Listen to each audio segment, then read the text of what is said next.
Usmonlikni parchaladingiz. Qanday turksizlar o'zi? Muzokara nimaligini bilmaydiganlar turklik haqida gap ochyaptimi? Temur xoinlar safiga qo'shildi. Aslida Yildirim xoinlar tarafiga o'tdi. Tinchlaning, Yildirim. Bu ish qanday boshlanganini o'zing ayt. Boyazid Yildirim. Tezkor, qahrli. Yolvoraman, meni o'ldirmang. Mazlum, qani o'qib ko'rchi mardlik kitobida nima yozilgan ekan? Mard. Omonlik tilaganlarni o'ldirmang deb yozilgan ekan. Mayli, bora qol, seni o'ldirmayman. Xudo rozi bo'lsin, Xudo rozi bo'lsin. Endi o'zing borib o'ldir. Boyazid Yildirim davrida Anatoliyadagi mayda beyliklar siyosiy jihatdan birlashtirildi. Nikopolisdagi g'alabasidan so'ng Usmonlilar Bolqondagi super kuchga aylandi va Konstantinopolni deyarli 8 yil qamal qilib Vizantiyani zaiflashtirdi. Faqat uni bir qusuri bor edi. Jahldorlik. Oralaringda hali ham mening fikrimga qarshi chiqadiganlaring bormi? Ammo hukmdorim, biroz tinchlaning. Bas qil, siqildim. Ketaman. Yana o'sha qiliq hukmdorim. Atrofingda men sarson, chiroylisan. Yana o'sha turqso'qni ovozi. Voy, juda qattiq istayotganga o'xshaydi. Nima deyapsan o'g'lim? Xuddi sehrlangandekman. Bundan ham battarga o'xshaysan. Taslimman deb aytasan. Hukmdorim, ketishimiz lozim. Bo'lmaydi. Yo Istanbul meni oladi, yo men Istanbulni. Sultonim, ketishimiz kerak. Temur yaqinlashyapti. U kim bo'ldi? Ham Istanbulni olmoqchimi? Yo'q, Anadolu'ni. Sultonim kofirlarning dodini berayotgan edi. Istanbul ham deyarli kaftlarida edi. Bir daqiqa jim turing. Endi nega shunday odamga urush ochganligi haqida Temurning o'zidan so'raymiz. Amir Temur qudratli, aqlli Shoh. Demak meni mot qilding. U holda men filmdan foydalanaman. Ha? Shafqatsiz. 14-asr oxirlariga kelib Turkistonda Temuriylar imperiyasiga asos solgan Temur qisqa surada o'nlagan hukmdorlarni o'z izmiga soldi. Ana shu hukmdorlarning bir qismi Temurga qarshi bir yoqadan bosh chiqarishga kelishishdi. Faqat 1395-yilda Terak jangida To'xtamishxon Amir Temur tomonidan qaqshatqich mag'lubiyatga uchragandan so'ng bu ittifoq amalda parchalanib ketdi. Navbat Qora Yusuf va Ahmad Jaloyirga kelganda ular jangdan qochib, Mamluklar sultoni Barquqdan panoh topishadi. Boyazid Yildirimga bo'lsa, Amir Temur o'zining elchisini jo'natadi. Qani o'qichi, Temur nima deb yozibdi? O'qiyapman afandim. Kofirlar ustidan qozongan g'alabalaring ajoyib, ammo dushmanlarim bilan juda ko'p vaqt o'tkazyapsan. Diqqat qil, oyog'ingga axlat yopishmasin. Ming la'nat. Kunduzchi jangida To'xtamishxon ustidan mutlaq g'alabaga erishgan Amir Temur Ahmad Jaloyir bilan bo'lib o'tadigan jangga otlandi. Kelolsa kelsin, hali qochishga joy topolmay qoladi. Sultonim, Amir Temurning 120 ming kishilik qo'shini bizga yaqinlashyapti. Mendan berkinmasliklari uchun yashirinadigan joylarga soqchi qo'yib kelay. Ahmad Jaloyir qochgandan so'ng Bag'dod bir haftada egallandi. Men ko'p asarlar yozgan bir olimman. Yoz, qiymatli. Samarqandga jo'natilib madrasada dars bersinlar. Qunduzchadagi mag'lubiyatidan qanoatlanmagan To'xtamishxon Amir Temurga yana qarshi chiqishga jazm etib, Terak daryosi bo'yiga yaqin keldi. U Amir Temurning qo'shinlarining ta'qibidan daryo orqali qutulib qolaman deb o'yladi va Sohibqironning qo'shinlarini daryodan o'tkazmaslik uchun tish tirnog'i bilan harakat qilib tirishdi. Ammo Sohibqiron bunga ham chora topdi. U o'z armiyasidagi asirlarga va ayollarga o'z harbiylarining kiyimlarini berib, To'xtamishxonni chalg'itib, daryodan o'tib oldi.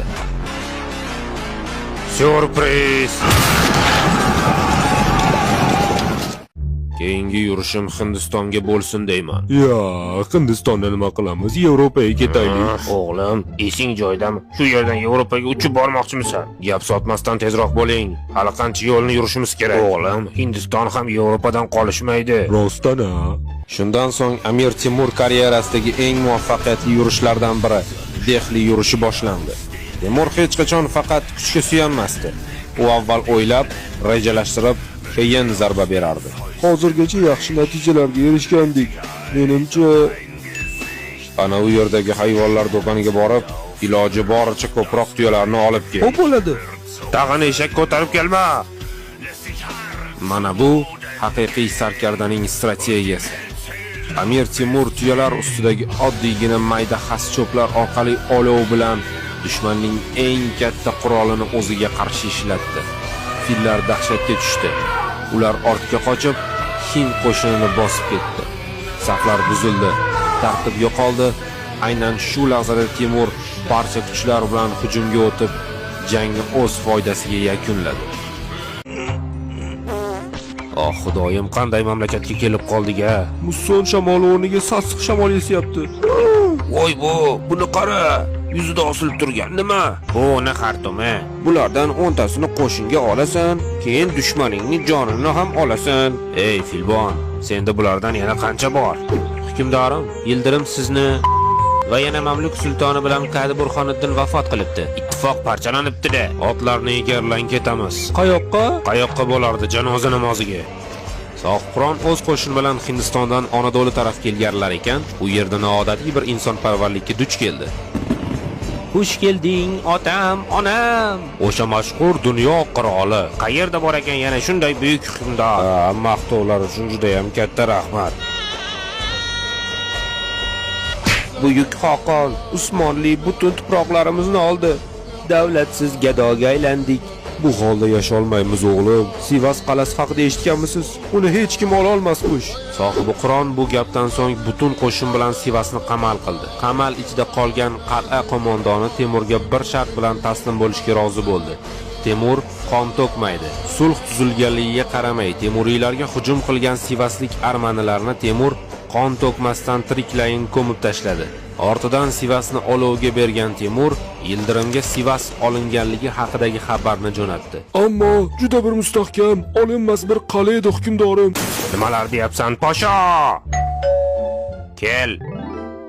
Buyuk olampanoh oldiga bosh egib keldik. Ammo hukmdorim, Amir Temurning azaliy dushmanlari Ahmad Jaloir va Qora Yusuf bu.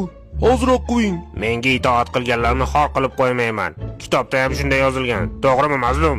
Xuddi shunday hukmdorim. Endi esa Temurning oldiga elchimizni jo'nataylik. Nima deyishga ham hayronman afandim. Joning omonda, aytganini so'zla. Ey, quturgan ko'ppak, sen kimsan ki menga tahdid qilasan? Jang maydoniga kelmasang xotinlaring taloq bo'lsin. Men kelmasam menikilar taloq bo'lsin. Hali ko'rishganimda u holda hukmdoringga ayt. Silohlarini kiysin. Yildirim so'udlarini kiyib, qilichini katta mamnuniyat bilan o'z qo'liga olar ekan, dushmanning kuchiga parvo qilmasdan jangga otlana boshladi. Temur esa unga qo'y, pushaymon bo'lasan derdi. Itoat qil, omonlikka erish. Men Chin tarafga yurishga ketaman derdi. Ammo Yildirim parvosiga ham ilmasdi. O'zining yovvoyi yuragini tinchita olmasdi. Urushdan oldin bo'lsa o'z askarlariga faqat jangga deb baqirardi va ayni damda u bu safargi raqibi oldingilarga nisbatan ancha tajribali va qudratli ekanligi haqida o'ylab ko'rib ham o'tirmasdi.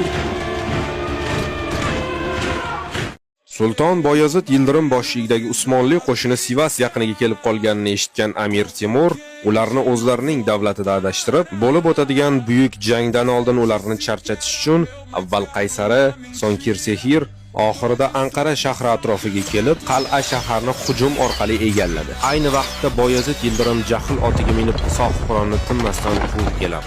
Manbalarga ko'ra, Anqaraga Boyazid Yildirim Amir Temurdan keyin salkam 2 hafta kechikib yetib kelgan. Ikki buyuk Turkiy imperiyaning qo'shinlar solishtirmasiga kelsak, Usmonli askarlarining jami yig'indisi 70 ming kishi edi. Rumeli sipohiylari, Anadolu otliqlari, qora tatarlar, serb askarlari, yanicharlar va yana boshqa jangchilar.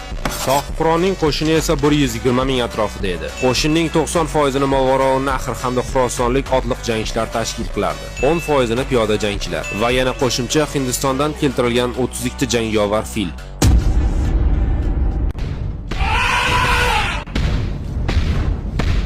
Bir yo'la ajdar minib kelmabsan-da, Nimadir dedingmi, Yildirim? Bu sirk hayvoni ustidagi masxaraboz kim ekan deyapman. Ya Alloh, majag'layman, Yildirim. Ko'ramiz, qariya.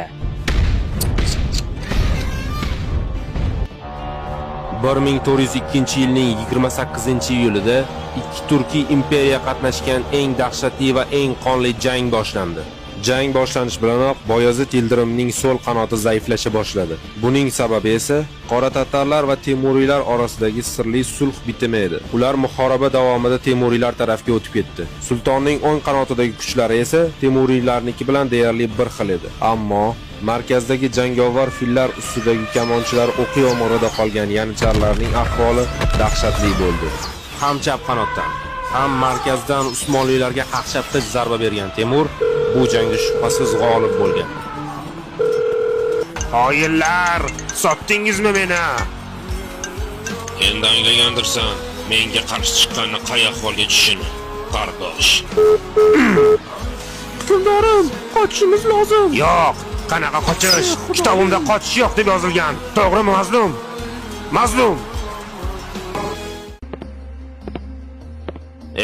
Yildirim, seni ogohlantirgandim. Men ham seni ogohlantirgandim. Alloh, sultonni qo'llarini bo'shating. Qayoqqa ketyapsan o'g'lim? Sevgilim bilan xayrlashishga. Bitta ortiq Yildirim. Alloh haqqi 3 marta ogohlantirgandim. Yonginamdan chodir tikilsin. Asal qaymoq, istagan narsasi berilsin. Anqara jangi g'alabasidan so'ng buyuk sohibqiron Amir Temur Izmirni fath qilish uchun yo'l oldi. Bu shaharni ritsarlardan olib, Anadolu beyliklariga hadya qilmoqimiz lozim. Sohibqiron butun aql zakovatini Izmir gospitalerlariga qaratar ekan, ularga Rodos ritsarlaridan yordam kelmasligi uchun Izmir ko'rfasiga toshlar tashishni buyurtirdi. Jin ursin ana u ahmoqlarga qara. Toshlar bilan butun boshli bir ko'rfazni yopishmoqchi. Yillab tosh tashsalar ham bu ko'rfazni yopolmasalar kerak. Aslida sohibqironning niyati ham bunday emasdi. U toshlarni ko'rfazni yopish uchun emas, bil'aks yordamga keladigan ritsarlarning kemalarini manjaniq orqali nishonga olish uchun tashtirayotgandi. Navbat Izmir qal'asiga yetib kelganda, Amir Temur o'z askarlariga Izmir qal'asi ostidagi yerlarni qazishni buyurdi. So'ng qal'a devorlari uchun tayanch sifatida yog'och ustunlardan foydalanishni, qazish yakunlangach, u yerga olov qo'yishni buyurdi.